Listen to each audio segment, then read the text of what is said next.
Hey everybody, welcome to the latest episode of Unstoppable with your host, myself, Kerwin Ray. And on today's episode, oh my God, I get my ass handed to me in a really interesting way. I am sitting down with world-renowned science educator, Dr. David Suzuki, who has a PhD in zoology and is a professor of genetics and an environmental activist. And I am not kidding when I say activist. He's actually best known for his work on the CBC TV series, The Nature of Things, and the founder of the David Suzuki Foundation in 1990. We talk all things from population control to the importance of renewable energy, recycling, and discuss whether or not our species is actually heading towards and creating its own destruction. And this one, I get my ass handed to me. Stay tuned, listen up, and enjoy.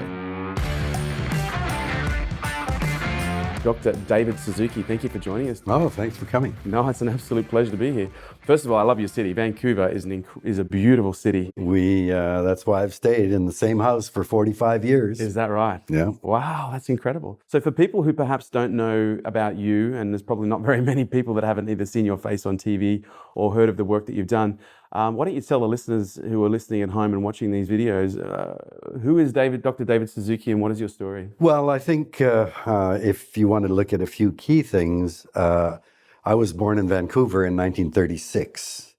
My mother was born in Vancouver in 1911, and my dad here in 1909. So my grandparents arrived from Japan between 1902 and 1906. Despite being born and raised in Canada, my mother and dad couldn't vote until 1948 because they were considered Japanese Canadians. When the war broke out with Japan in 1941, the Canadian government applied what they call the War Measures Act, which suspends all rights of citizenship. And my family was shipped off to an abandoned silver mine camp in the Rocky Mountains for 3.5 years. So we were way up in the mountains, deprived of all rights of citizenship. And at the end of the war, the BC government saw a chance to get rid of half of its yellow peril threat. They said, you've got two choice. You can either take a one-way ticket to Japan or get out of the province and go east. 95% of the Japanese in the camps, there were about 22,000 of them, 95% of them said, this country has treated us like dirt. We're going to Japan. My mom and dad said, we've never been to Japan. It's a foreign country. Yeah.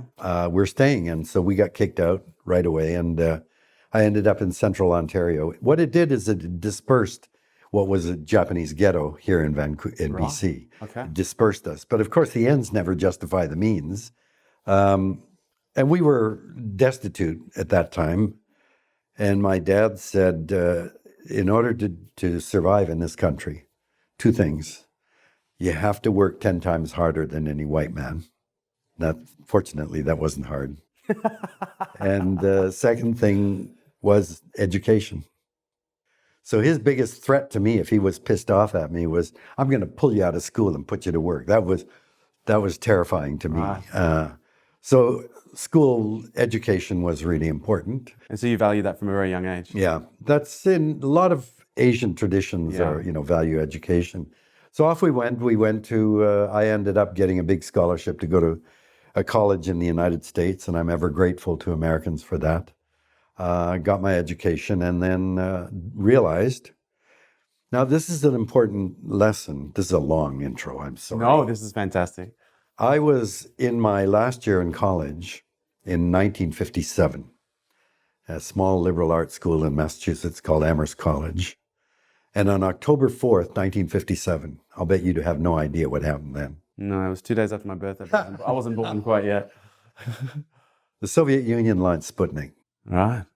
And that was, it was shocking. Nobody knew there was a space program. And every hour and a half, this damn satellite was going beep, beep, beep, beep, beep. And of course, we were all freaked out because at that time, the Soviet Union seemed invincible. They're rolling over South America, Africa, Asia. I mean, they were just this powerhouse. And the Americans then tried to launch an Army, Navy, and Air Force satellite. And every one of them blew up on the launch pad. Meanwhile, the Russians launched the first animal, a dog, Laika. the first man, Yuri Gagarin, the first team of cosmonauts, the first spacewalk, the first woman, Valentina Tereshkova. The American response was really interesting. Nobody said, holy cow, they're advanced. We can't afford to catch up. They just said, we got to catch up to these. And they began to pour money into science. Here I am, a Canadian down there. You just had to say, I like science. They threw money at you. Right. And in 1961, Kennedy announced, we're going to send Americans to the moon and back within a decade. When he announced that, they didn't have a clue how the hell they were going to do it. But they just said, we got to get to the moon before the Russians. And look what happened. Not only are they the only country to land people on the moon and get them back, and they did it in less than a decade, but all of the unexpected results from that. Every year, NASA publishes a magazine called Spin-Off, and it's loaded with dozens of innovations that have resulted just from the commitment to get to the moon. GPS, laptops, 24-hour satellite, radio, television, ear thermometers, space blankets, dozens and dozens of products that have come out of it, just because Americans said, we're going to get to the moon first. And even now, 50 years later, when Nobel Prizes in science are announced, guess who gets more than half of them? They're scientists working in America. So this is what I tell. That was a very profound lesson to me.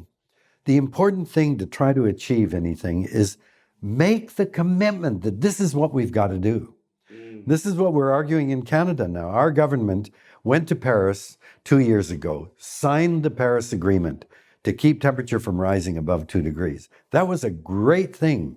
We made the commitment. But now you got to do the hard part. Live up to the commitment.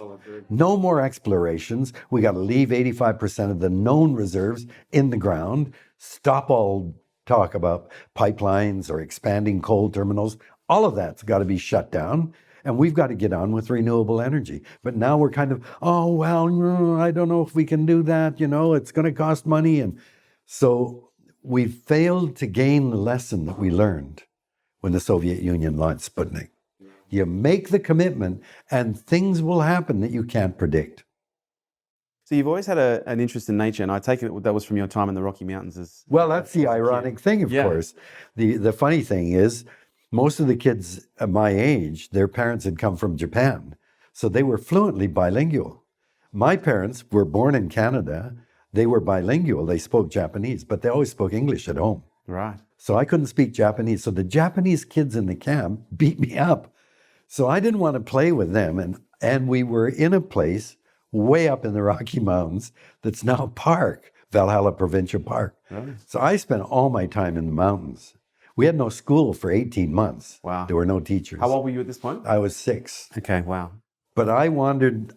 I would gather mushrooms. I'd get flowers for my mom. I'd go fishing for trout. And I met bears and deer and wolves, and never afraid. They were out there and they accepted me. And that was my great founding or grounding in nature, was all of that time I spent in the woods myself. Yeah. And so at what point did your interest in nature turn into the crusade?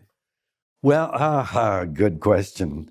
I, like all kids back then, if you're smart and good in science, you went into medicine. So I was accepted to medical school in my hometown, London, Ontario.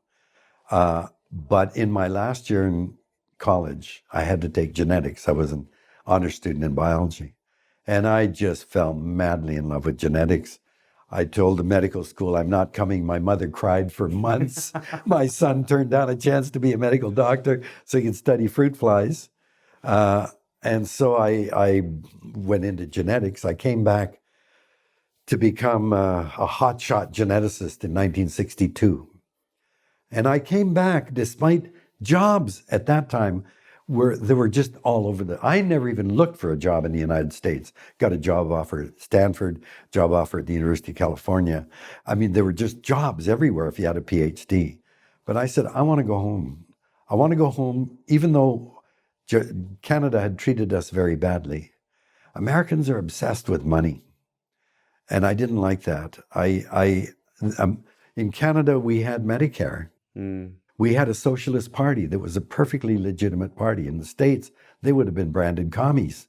We had the Canadian Broadcasting Corporation. We had the National Film Board. We had Quebec. I valued Canada, and I came back. And I was set, I'm a hotshot. I got all my training in the States, and I was going to be a hotshot geneticist.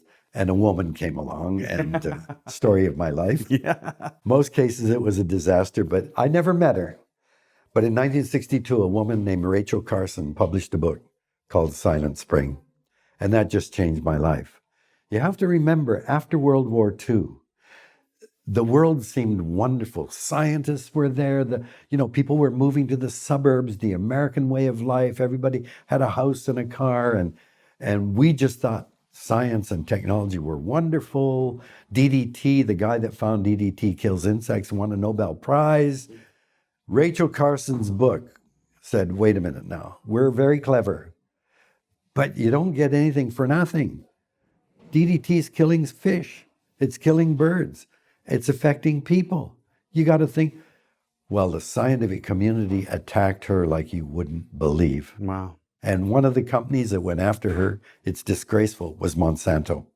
Monsanto's scientists this is a hysterical woman. She's an old maid, never been married. What does she know about biology and chemistry?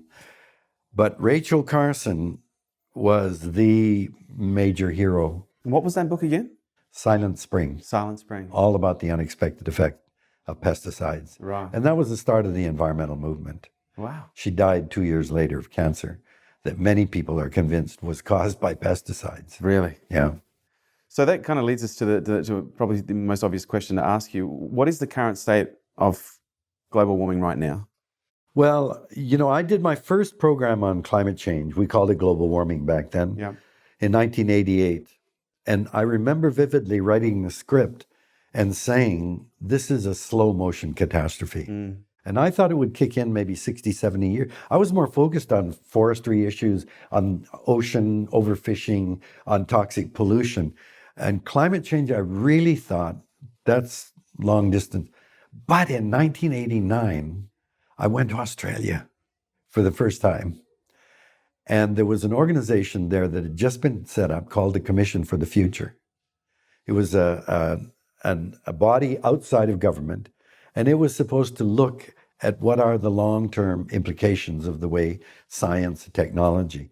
And it was a great group of people. And I went to Melbourne, and they showed me the actual numbers and that's when I said, oh my God, we can't wait. This is something we got to work on. We're gonna do it now. Yeah. And it was thanks to Australia that really triggered that for me. And this is before the ozone had started to develop? Well, no, the ozone issue had gone on, but that was really seen as a separate issue. CFCs are potent greenhouse gases, but that wasn't linked up to climate change. And global warming seems something, way in the future. Yeah. And of course, when I went to Australia, I dove on the reef and I fell madly in love with the reef. And in January of this year, I was back in Australia and I dove. We have an apartment in Port Douglas. Oh, beautiful part of the world. And I went out and dove on the reef and I came out of the water weeping. I mean, the reef is dead. And I just said to the people taking us, I'm never coming back again. I don't understand. I mean, for Australians, you've got something that is, you can't imagine how monumental that is. And to see it in that state and still see the country committed to coal, to see people like Gina Reinhardt, being big people determining the policy of your country, it just drives me mad. If you're not willing to fight for the Great Barrier Reef, what the hell are you going to fight for? And that's what I feel about Canada. What is it going to take for us, for Christ's sake? We've got the last greatest forest on the planet called the boreal forest. And that is a huge reservoir of carbon that is now being released into the air because we're just not acting fast enough on climate change. So it just, when Hurricane Katrina happened, I thought, Maybe this is going to do it, you know. Then it was Hurricane Sandy. Now it's Hurricane Ivan or whatever Irma. And I mean, like, what the hell is it going to take? So, you know, what has really chilled me is the report that just came out last month that said the chance that we can keep climate temperature from rising above 2 degrees this century is 5%. Now, I was shocked that we even have 5%. I don't believe we have a chance in hell of keeping it below 2 degrees this century. But they say there's a 5% chance of keeping it there. But the chance that we will go above 6 degrees is 10%. Oh.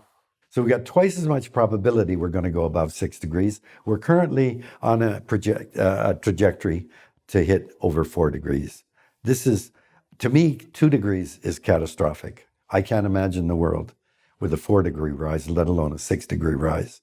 So this is so urgent.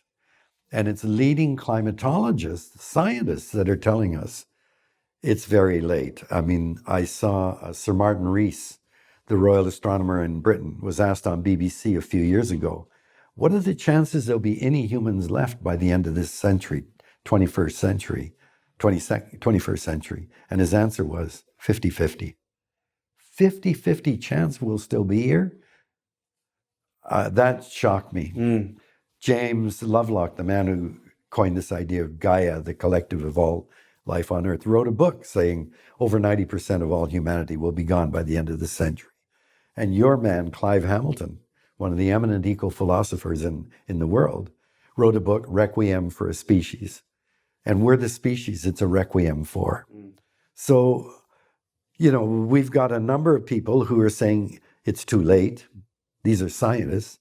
And to them, I say, shut the hell up. If you're going to say it's too late, go away. There's no point. It's very, very late and urgent. That's the message. If we've got a 5% chance of keeping temperature below 2 degrees this century, we got to go all out the way the Americans did to beat the Russians in space. This is the challenge of our time and will define us as a species. And when I was asked to appear with you, I jumped at the chance because I think that what we have to understand is that what is driving us on this very, very, very dangerous path is the economy, is economics. And I see the material that I received from your office. It's all about growth. You know, these young entrepreneurs, let's find, but it's all about growth. We can't have growth forever in a finite world. Just can't do that. So if you're going to encourage entrepreneurs to grow, then they better well knock out another area because our economy's got to shrink. It's way too big. And I want to tell you, and this is, I'm taking advantage of you now, going to tell you 2 stories that show you what the dilemma is. In the 1980s, the British Columbia government gave a New Zealand forest company, Fletcher Challenge, a permit to log a valley called the Stein Valley in British Columbia. The Stein Valley is regarded by the Nlaka people as their valley and it's sacred. And they came to me and asked if I would help them fight for the forest. So they didn't want any logging. So I said, okay, I'll help you. We'll see what we can do. And during the course of that battle, I met the CEO of Fletcher Challenge. And needless to say, what began as, oh, how do you do, escalated into a screaming match until he finally said, listen, Suzuki, are tree huggers like you willing to pay money to protect those trees? Because if you're not willing to pay money, they don't have any value till someone cuts them down. And that was an epiphany for me, because I realized in our economic system, he's absolutely right. Unless money is involved in some way, that forest has no value.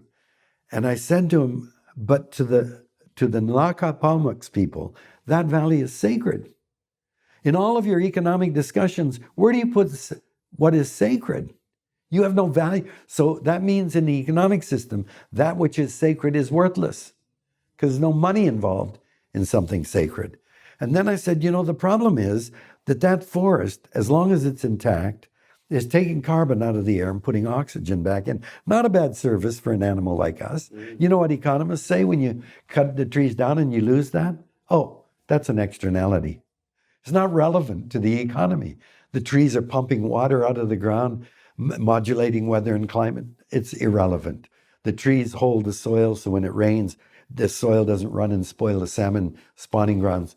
Irrelevant. So the things that forest is doing to keep the planet healthy for us and all other life is dismissed by economists as irrelevant. No, So number one problem with this system, why is it when we talk about pipelines or super tankers of oil going around, why is it we got to always hear about the economic advantage of it? They shouldn't even be in the discussion because we're talking about the future of the planet. So is the climate situation we're in right now? Do you think we're beyond ignorance? This is pure economics now. The economy and the corporate agenda is driving us in the direction we're on. And so what do you think is the number one industry right now that has to embark on immediate and radical change They're all, but obviously the fossil fuel industry, Right. which I keep saying to CEOs is, you're an energy company. Don't call yourself an oil company. You're an energy company. Now, fossil fuels are a sunset industry. Why don't you show that you're looking ahead? Become the leader in renewable energy. That's where it's at. You know, when I go to Australia, I'm just shocked that Australia is still heavily invested in coal when you've got something Canadians would kill for. It's called sunlight, for Christ's sake. Why isn't Australia why is China the leading exporter in solar technology? What the hell's wrong with Australians? And you say, oh, no, I mean, the economics, we gotta export coal. What the hell is this? It just doesn't make any sense to me. So how do we build an economic argument around the opportunities and the benefits that exist from pursuing, climate reversal? Or is that a moot point? It's not. We can't do the argument on economic terms. It's like the beating the Russians to the moon. You don't argue how much is it going to cost. You just say, look, we got to beat those guys to the moon. That's it. Look, we got to get off fossil fuels and we've got to start removing carbon from the atmosphere, period. Now, how do we do that? I don't know, but we have to then get government to encourage it. Now, I'm going to show you why what you've just asked is really, it's missing the point. We live in a world that is defined as the biosphere. This is a very thin layer of air, water, and land. And Carl Sagan, the astronomer, used to tell us, if the Earth is reduced to the size of a basketball, the biosphere would be thinner than a layer of saran wrap. That's it. It can't grow, it's fixed. Now, anything growing steadily over time, whether it's the amount of land in your city, the amount of garbage you make, the amount of water you use, the amount of pollution you make, anything growing steadily is called exponential growth. And anything growing exponentially has a predictable doubling time, okay?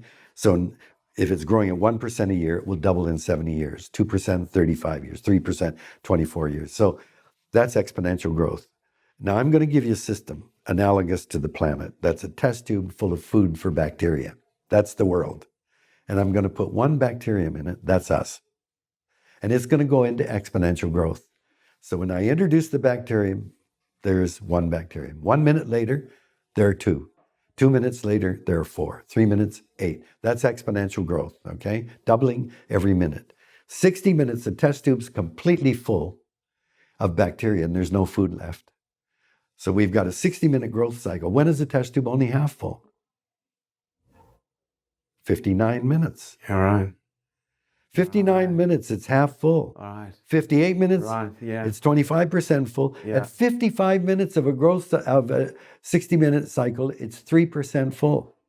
So if one of the bacteria, guys like you come along and say, hey, things look fine. The guy says, I've been thinking, we got a population problem. You'd say, what the hell are you talking about? 97% of the test tube's empty. We've been around 55 minutes. So let's suppose at 59 minutes, they go, oh my God, he was right. We got 1 minute left.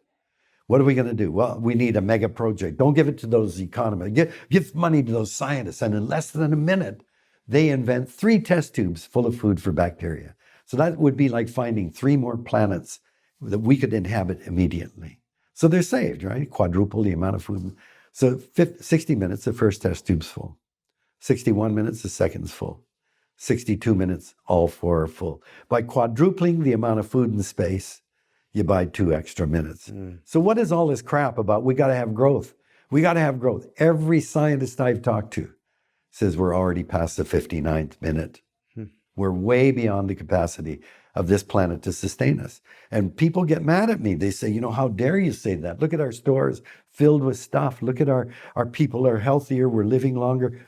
Yeah, we create the illusion that everything's fine. How? By using up what our children and grandchildren and their children and grandchildren should be able to enjoy. We're using it all up now. As an industrialist, you don't dig into your capital. Your capital is what your future is based on. You live on the interest. We've been chewing into our biological capital like mad. This is simply not sustainable. And as I say, I think, and scientists agree with me, we're past the 59th minute. So don't talk about growth. Don't talk about growth. That's talking about a suicidal path. Unless you can grow and knock somebody else out of existence. So what do we need to be talking about then? Degrowth. Degrowth, so population control. And we've got to be asking, what is an economy? Yeah. What is an economy for? Are there no limits? How much is enough? Are we happier? See, my mom and dad got married in the depths of the Great Depression. And that was the definitive event in their life, the Great Depression. And because of that, they banged home over and over with me and my sisters. Live within your means. Save some for tomorrow. Share. Don't be greedy. You have to work hard to buy the necessities in life. But you don't run after money as if having more money makes you a better, more important person. Those are lessons that were banged into our heads because of the Great Depression.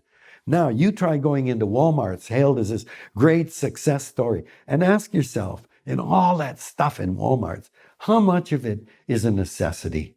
How much do we really need to be happy and healthy? And I guarantee you, 95% of it you'd never consider a necessity. That's what our society is built on. And I'll tell you something it's a bug up my nose. What really upsets me is people who pay hundreds of dollars to buy blue jeans that are already ripped. And I don't know what the hell this is a statement about, but to me, the statement of anybody wearing pre-ripped pants is saying, I don't give a shit about the planet. I was raised to believe that clothing is something to cover up the naughty bits and to keep you warm in the winter and cool in the summer. That clothing was something you bought because it was durable, that you could pass it on from one child to the next, that you used as long as you could. But now we buy and flaunt our fashions that show we don't care about whether this is durable. It's destined for the garbage heap because nobody else is going to ever wear it, and it's just a fashion for the time. Indeed, I hear men now pay $400 or more for blue jeans that are not only ripped, they're pre-dirtied. You don't even have to work to make it seem like you're a hardworking guy. Like, what kind of a species are we? It doesn't make... Well, that's a good question. What kind of a species are we? If we can't recognize our own destruction. We are a species that don't care about our own children. This is what I've been telling the Prime Minister of Canada and the Minister of Environment. I say, look, why did you run for politics in the first place? Wasn't it to be in a position to make decisions and act on things for the future of this country? I said, both of you have young children. What you do or do not do now is going to have enormous repercussions for your own children. There are scientists telling us now they might not even live to the end of this century. Why aren't you doing something? And they give me we're doing the best we can, and blah, blah, blah, blah, and we have to approve pipelines, and we have to develop the tar sands, we need the money. Like, we don't even love our own children enough to act in the best interests of our children. That's what astounds me. And what do? We look to corporations. We now know Exxon's own scientists told them for decades that burning fossil fuels was causing climate change. And for decades, Exxon lied to the public and said, no, this is a natural process, or it's not proven, this is junk science. So who do we look to? Who do we look to if our own politicians we elect to high office don't even care about our children. What the hell? What kind of a species are we? So what can we do? Like, this does sound very doom and gloom, and You're damn right it's doom and gloom. yeah, and for good reason. So what can we do as citizens that in many cases feel like it's beyond our control? It's in the hands of the politicians. Every time. How do we do something? Well, we're always told, look, it's up to you. Suzuki, you're a hypocrite. You get in planes and fly. You're doing this, it's up to you as individuals. Well, it's true. We all have to change our lives. But there are big decisions that are beyond us. Big decisions that set society onto the right path. Decisions like whether or not to build pipelines, whether or not to shut down the Alberta tar sands. Those are big decisions. The problem is that our politicians now are so beholden to corporations, they think doing good for the corporations is doing well for the country. And so I say, we live in what is purported to be a democracy. Then that means we damn well have to get out there and be a part of a civil society that is demanding that our politicians focus on why they were elected and who they're looking out for. So if 30% or 40% of Canadians aren't even bothering to vote, we're not really being very responsible citizens, it seems to me, and we get the government we deserve. Now, in Australia, of course, you have mandatory voting, which I sure as hell wish we had in Canada. But despite that, you're voting in people like John Howard and who's the latest guy, who was that jerk that, thank God, just got booted out. What was his name? He's still in there. Not Turnbull, the one before No, Turnbull. the guy before him. Oh, God. What an asshole that was. Tony Abbott, he's still in there. These climate deniers are in there. So the challenge there is to educate Australians. And, you've got 100% voting because you make people vote. But now you damn well have to educate your people. I just spoke this morning to the World Environmental Educators Conference. And I said, folks, we've blown it. The result of all of our years of environmental education is that Donald Trump is president of the United States. Is this a great achievement? We've got an ignorant voting public if they're going to elect someone like that. So you're suggesting there needs to be a revolution in the countries whereby we can make a difference? We have to. We've got a 5% chance of keeping temperature below 2 degrees. That's got to be our focus, and we do that in every way we can. So how do we introduce that into the dialogue with the youth and with the people that can make a difference and can vote when they're interested in buying the latest ripped blue jeans that have already been pre-worn? I think the young people, certainly in Canada, and I suspect in Australia, they know this isn't working. Yeah. They know this isn't working. They need leadership. And so what I'm doing now is I'm saying I'm an elder. And as an elder, I'm in a very special place. I don't have to worry about kissing anybody's ass to get a job or a raise or a promotion. I'm not worried about power or money or fame or even sex. I'm way past that. So I'm free then to speak the truth. So what I'm asking for is, look, retired company presidents and CEOs, when you've retired, for Christ's sake, tell us the truth. You don't have any worry about your future. Tell us the truth. Get out there and tell us what it's like. One of the most powerful groups in the peace movement that I was involved in the 60s was retired admirals and generals against nuclear war. These were guys that while they were presidents or generals and admirals had to say, we need nuclear deterrence and we have to build up our armada. Once they retired, they could tell you the truth. This is madness. And they had all that experience and credibility to tell us. And I'm waiting for Grays for Green or some kind of retired people to get up there who don't have anything to lose by telling the truth. And what do they say? What's life all about? What really, at the end of your life, Mr. CEO and Mr. President, what are you proudest of? Was it money? Is that all it is? Or are there other things that are more important than money? And I think that we need elders to get up and tell the youth, and the youth provide the muscle, and it's their future that's at stake. So is it too late? You can't say it's too late. With 5% chance, and again, I don't see myself as an industrialist, but I certainly see myself as an entrepreneur. But when I hear 5% chance, I hear hope. I hear that even if there's 1%, 0.5% chance, I hear hope. That's all we're left with is hope. So when I hear people that are saying it's too late, as Guy McPherson, this guy, people are saying we've passed too many critical tipping points to go back. I say, look, your message of urgency, that's the message to get out.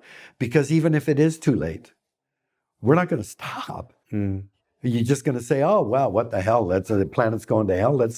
No, of course not. You can't. So shut the hell up. Don't say it's too late.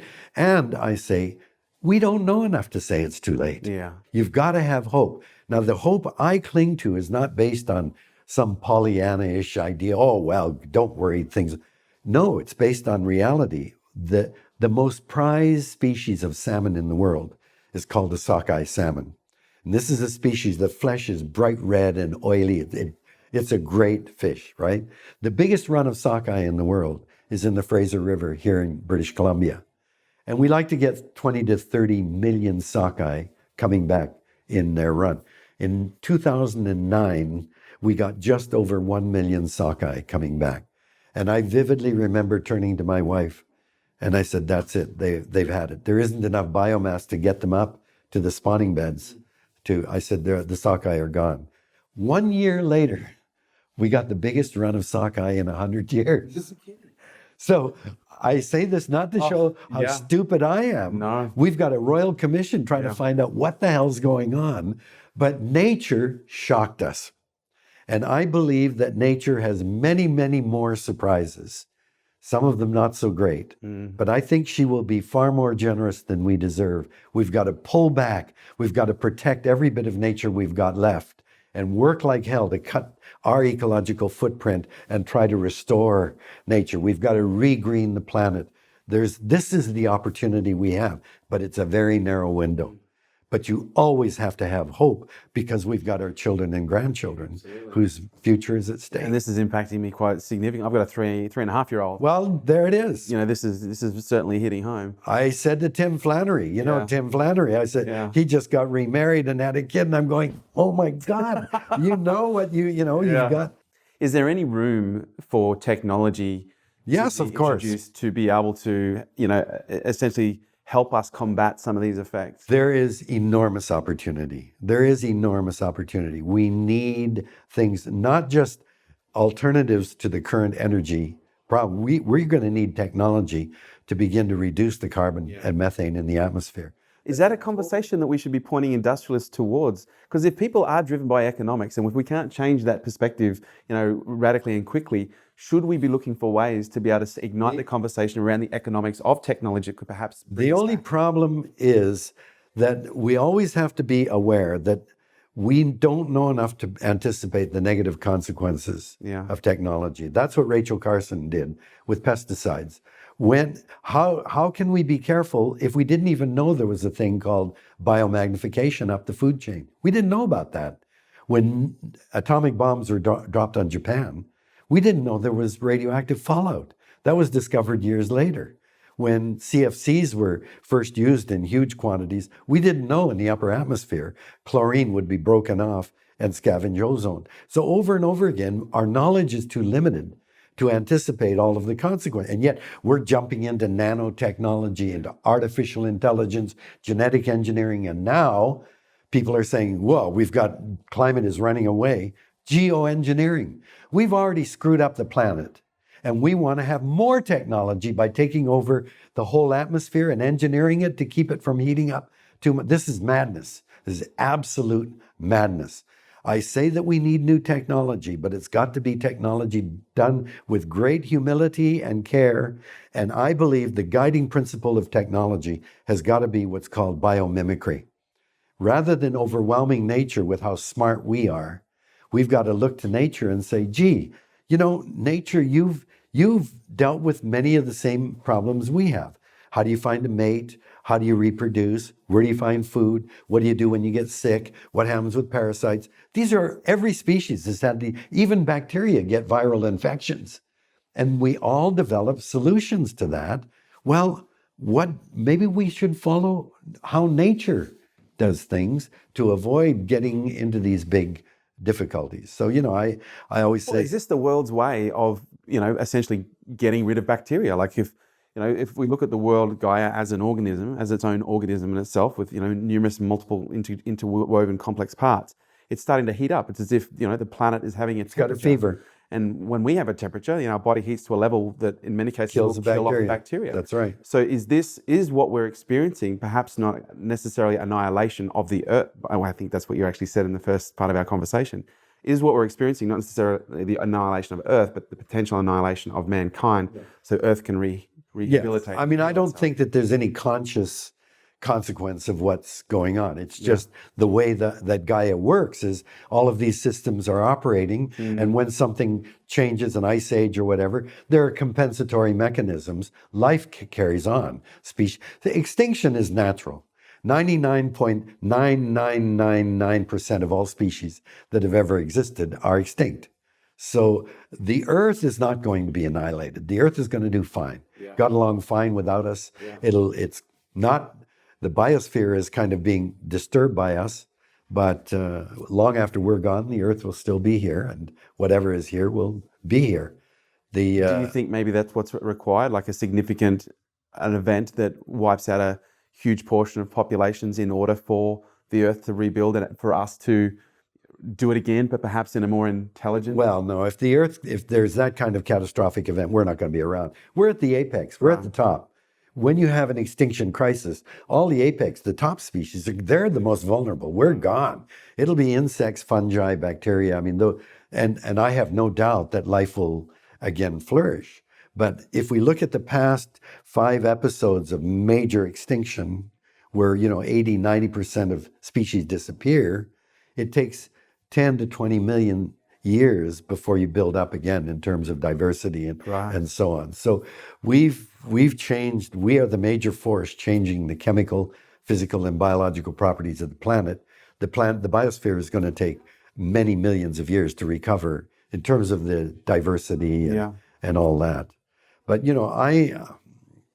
I have grandchildren, so although I see that extinction is normal and we're driving towards our own extinction, pisses me off that we still have an opportunity to do something for our grandchildren. That's what drives me. And if scientists say we have a 5% chance, that's what I'm going for. And for me and the foundation, I'm saying Canada signed a treaty. Australia signed a treaty in Paris. Now, damn well, live up to it. That's my whole pressure. If you mean what you did, then goddamn well live up to it. That means leave the coal in the ground. That means harnessing the sun's energy and exploiting that. That means getting off in a radically different way and re-greening the planet. If you look, whenever I fly over a forest, I'm just struck. You look down, everything is going like this. Give it to me, right? Now you fly over a city. All you see are the flat surfaces of huge buildings, concrete sidewalks, asphalt roads. Those are all potential sunlight receivers.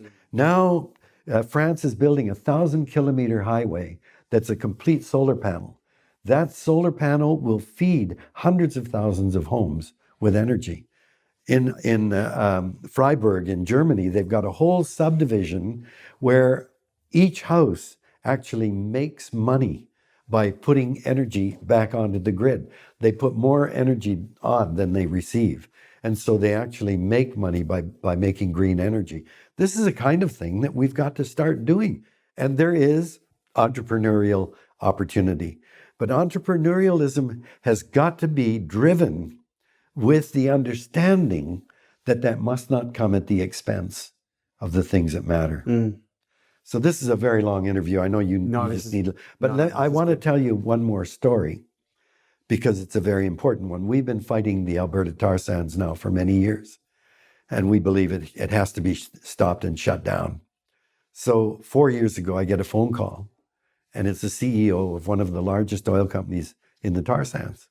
Can I come and talk to you? I said, of course. I said, I'm not into fighting. I stopped fighting a long time ago because in any fight, you have a winner and a loser. We can't afford losers. We've all got to be working together. So come on down. He came down the next morning, came to the door here, and I thanked him and all that. And I said, I want you to do me one favor before you come into my office. I want you to leave your identity as a CEO outside the door. I want to meet you one human being to another. Because I said the important thing, I think, is we both have to agree on what it is to be human and how we have to provide the fundamental needs.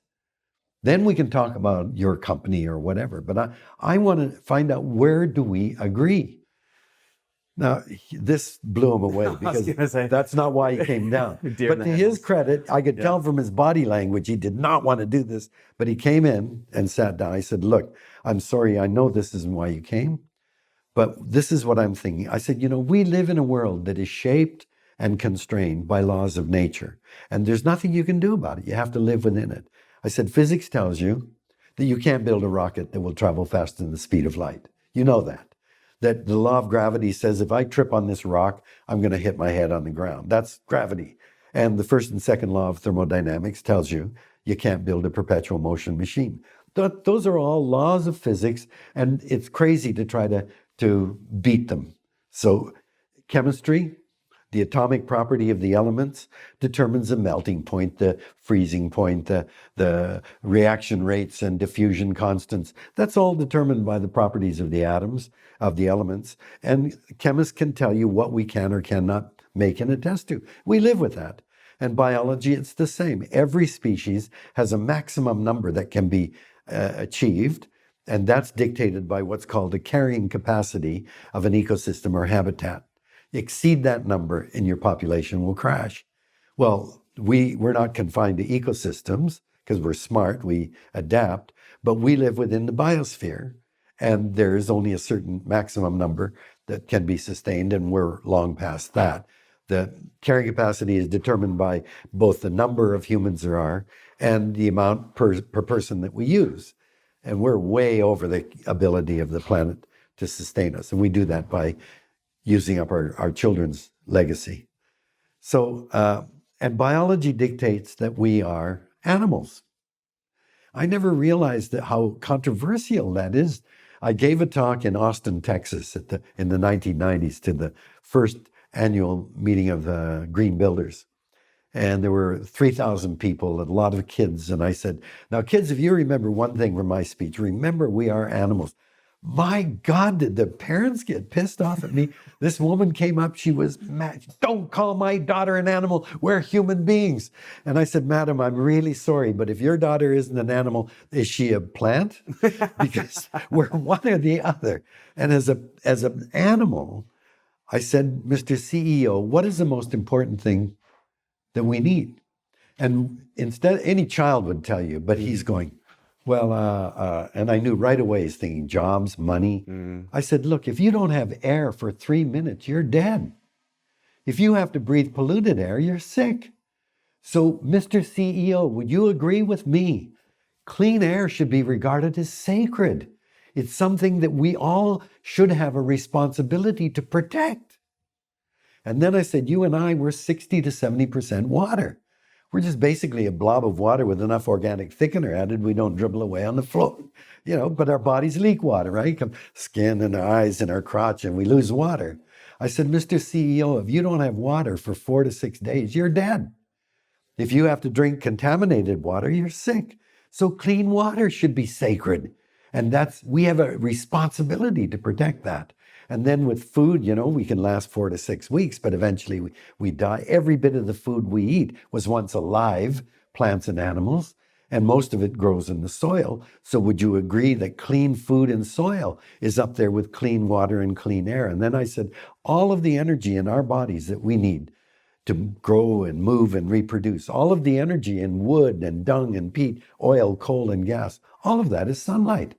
Sunlight captured by plants in photosynthesis, converted into chemical energy. We get it by eating plants or animals that eat the plants. We store it.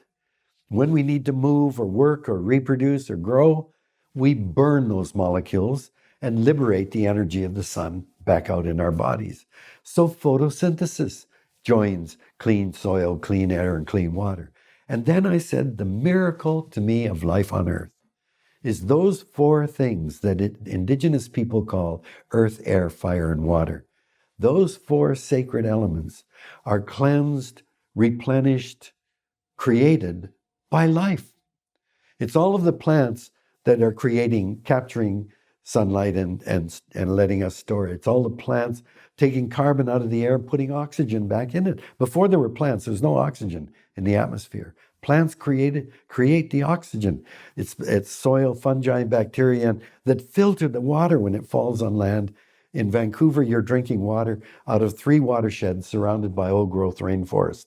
And all the plant roots and the soil, fungi, and bacteria filter. We don't have to do anything. And I know people say, well, the fish shit in the water. Well, guess what? It's all cleaned by nature. We drink that water. Nature creates soil. The movie The Martian, where Matt Damon is stranded. There's lots of sand and clay and gravel, but there's no soil, because soil is created by life. So he has to put poop in every hole to put the potatoes in to grow them. So life creates the very things that we need to survive. And our responsibility should be to protect those things, because they're the foundation of the way we live. Other things, borders we draw around properties, cities, and they don't mean anything in the natural world, right? Nature couldn't care less. And then we have things we call capitalism, the economy, the market, corporations. We act like these are forces of nature, but we invented them, for Christ's sake. It's like believing in dragons or demons. Who believes in 300 years ago, people believed dragons were real. We don't anymore. Well, then why have we replaced them with the economy or the market? The market, free the market, let the market. This is a human-created thing. We can't change nature, but we can change the things that we create. That's the challenge for the entrepreneurs. How do we create an economy that nourishes the things that keep us healthy and alive? The air, the water, the soil. That's a challenge for your entrepreneurs. How can we make a living through the economy while performing a sacred obligation? And I said to this CEO, I said, Mr. CEO, I know this is difficult, but if you will shake hands with me and agree, that's the foundation of the way we live, I will do everything I can to help you and your company. What do you think he did? He couldn't shake hands. He was a good man. This is what I'm always told, he's a good man. He goes to church every Sunday. He loves camping with his kids. But the game he's playing in, your game, it's rigged. It's rigged to ignore the most precious things that we have. If he were to go back to his shareholders and say, look, I had a discussion with Suzuki and I have to agree, whatever our company does, we can't mess with the air, the water, the soil. He'd get fired in a picosecond, because that's not his job. His job is to make money. The more and the faster, the better. And to say we've got to protect the air, the water, the soil, those are not in the game. So we've got to change the rules of the game if we want to keep playing. And that's a big challenge. No, I can see that. And if there was 3, and again, I want to get back to some practicality of what we can do. As entrepreneurs, you've made a really strong case, one that I'll be championing. But as, not everyone listening to this is going to be necessarily an entrepreneur in business. But if there's 3 things at a practical level, at a household level, that everyone could do immediately in order to affect some change. I know the first one you mentioned was, use your voice, vote. Yes. Make that noise. Is right now, with a very short window of opportunity, everybody has got to be active in the political process at every level, municipal, provincial. You're basically calling for a revolution. We need a revolution. Well, no, I'm just saying let's have responsible democracy where everybody, like the Australians, where everybody votes. Is there such a thing as responsible democracy? Because democracy seems to be it's a bit laughable at the moment when you look at what's going on. Well, we worked with the Chinese government for 3 years.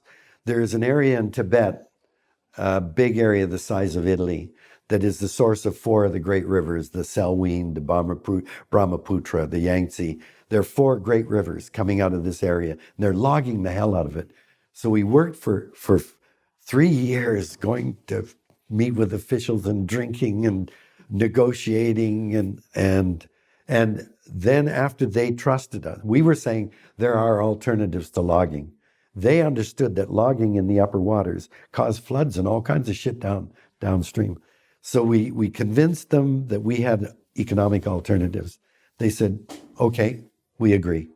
Overnight, the logging stopped. Wow. That's what you can do when you don't have a democracy. Yeah, right. But Wow.